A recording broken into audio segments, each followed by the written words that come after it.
mano pagrindas gyvenimui. Kultūros vadyba. Labai. Gražus dalykas. Drugeliai, kačiukai, žuvytės. Arba ką tau reiškia kultūros vadyba? Ai, man tai nieko. Man tai nieko. Linksmybės, organizavimas ir kūryba. Tai yra komunikacija, tai yra vadyba ir tai yra kultūra.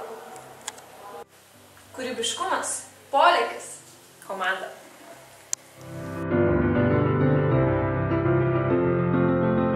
Kultūros vadyba tai yra mokslas apie kultūrą ir vadybą. Man tai kultūros vadyba yra visų pirma suvokimas, kas tai yra kultūra.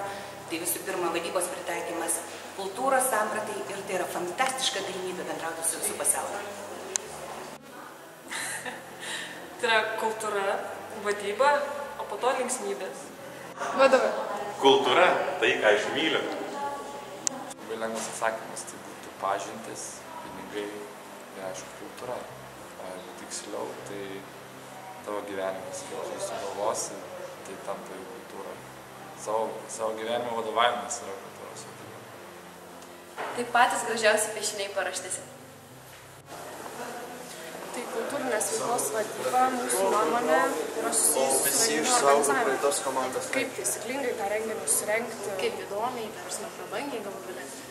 kaip sukviesti, sakykime, žmonės. Galiausiai yra turbūt popierizmo daug dalykų ir kaip reikia tai paruošti, nuo ko pradėti ir panašiai. Iš tiesų tai neįsivaizduojam, konkrečiai yra pirmą kartą girdi, bet mūsų nuomonė, tai kultūra, tai renginiai, tai kažkas su organizavimu. Tikslaus apibrėžimo nėra. Ne. Apibūdinti negalim, bet greičiausiai ta vadyba ir kultūra. Tai toks miksiukas turėtų būti šitų dviejų dalykų. Renginių organizavimas. Viskas. Kas tai yra, pagal mane, kultūros vadybininkas, tai turėtų būti asmuo, kuris susipažinęs su tam tikrą visuomenės dalimi, kurioje nori pakelti.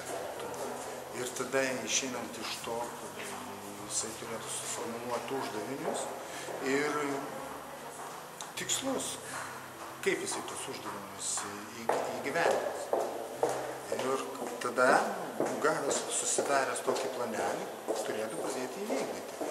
Ir iš to turėtų jam gautis labai graži kultūrinė visuomeninė veikla tam tikrame visuomenės dalyje. Viskas, ačiū.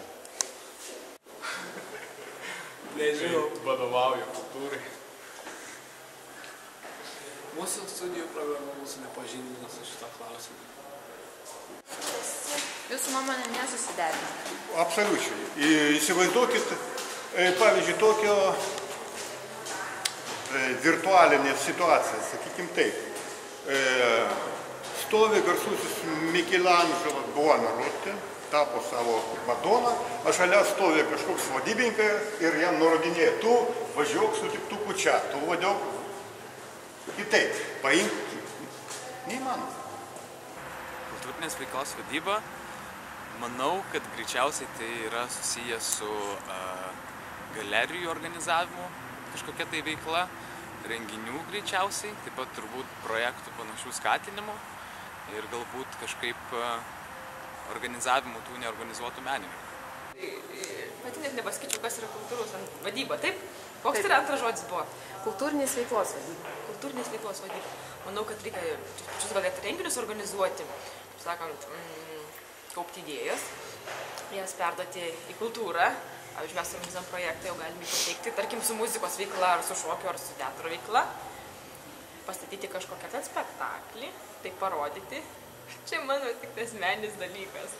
Kultūrinės veiklos vadyba, manau, yra susijusi su visa kultūra.